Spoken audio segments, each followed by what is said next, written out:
We've been saying for some time that the risk to the economy is more on the side of deflation than inflation. So, as COVID created all the destruction that it did, and supply chains really being thrown off, we've been through a period here of inflation, which I think investors are baking into the cake. That's the underlying assumption out there, that we're in an inflationary period and that it was turbocharged by the supply chain disruptions that occurred during the coronavirus.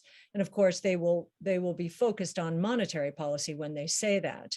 I am a student of economic history, and I've lived quite a bit of it myself. So seen a lot of markets, and started in the business during the 70s. I was in college when inflation was raging. So I know what that is.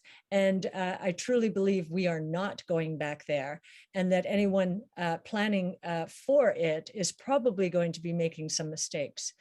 So the three sources of deflation that we see, to go into a little more detail, on the innovation side, technologically enabled innovation, we are in a period today like we have never been, never.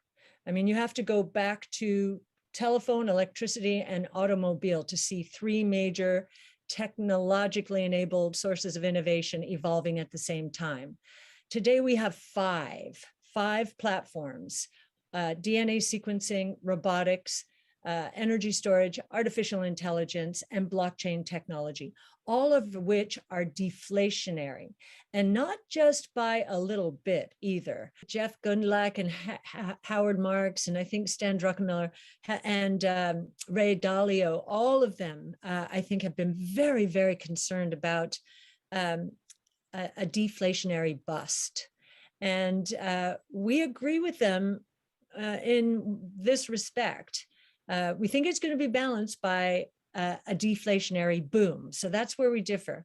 But where we agree is that there are companies who thought the world would never change, and have been, again, catering to short-term shareholders who wanted that extra penny or two in earnings, and so got it by having the companies leverage up and take more debt and shrink the number of shares. And they've also been focused on dividends. They are probably saddled with products and services that will become obsolete because of the record-breaking amount of innovation taking place today.